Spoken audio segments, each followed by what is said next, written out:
Voilà un grand jardin.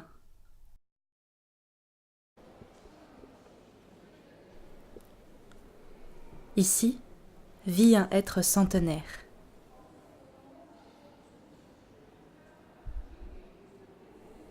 Et des érables japonais. Les rhododendrons et les azalées se mélangent aux agapanthes. Non loin de là, coule une rivière. Le propriétaire l'a détournée pour aménager un bassin dont on peut faire le tour à pied. Quelques nymphéas flottent à la surface. Les saules trempent tristement leurs branches dans l'eau. Quels sont ces bruits furtifs, ces bruits d'ailes dans les feuilles? Une poule d'eau? Un martin pêcheur? Une fauvette?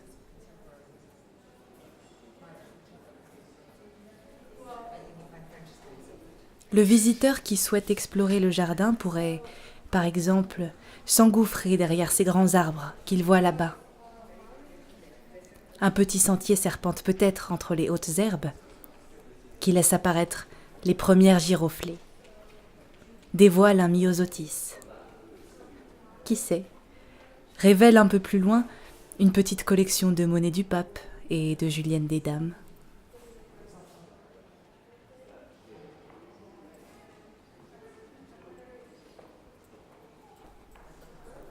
Ça y est,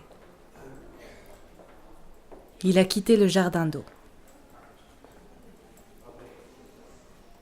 Il déambule dans les petits chemins touffus, rythmés par les boutons colorés des jacinthes, des pensées et des violas. Puis, c'est un décor de pâquerettes, bordé d'aubriettes roses et d'arabettes blanches.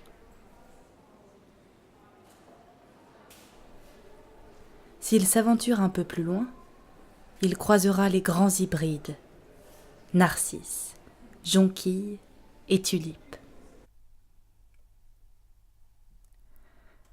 Voilà le visiteur au bout du jardin. Il n'a plus qu'à traverser une route pour pénétrer dans le clos. La lumière décline.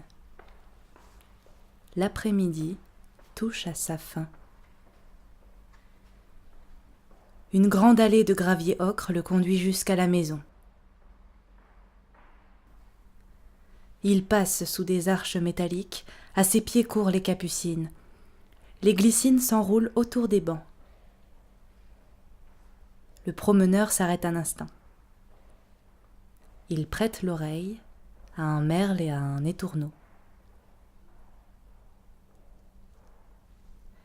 Avant de regagner la maison, le marcheur bifurque. Il passe sous les pommiers et les cerisiers, frôle les roses, les bégonias, les amarantes, suit les dahlias et les glaïeuls, passe une petite clôture et arrive, enfin, dans le potager.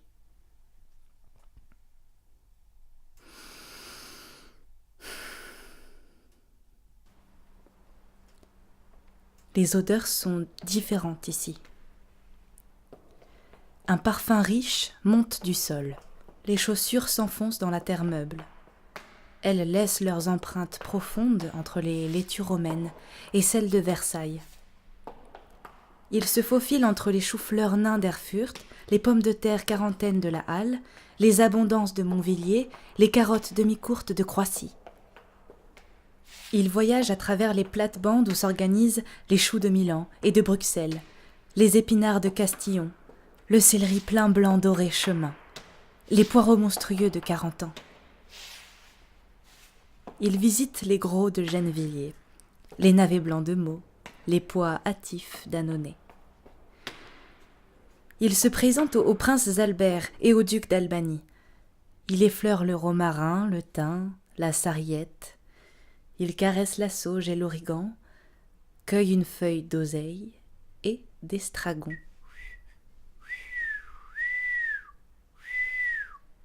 Il est fourbu et affamé. Il se dirige vers la maison confortable qui, tout près, lui ouvre grand ses bras. C'est l'heure du thé et des scones. Une demi-livre de farine, 10 g de levure anglaise, baking powder,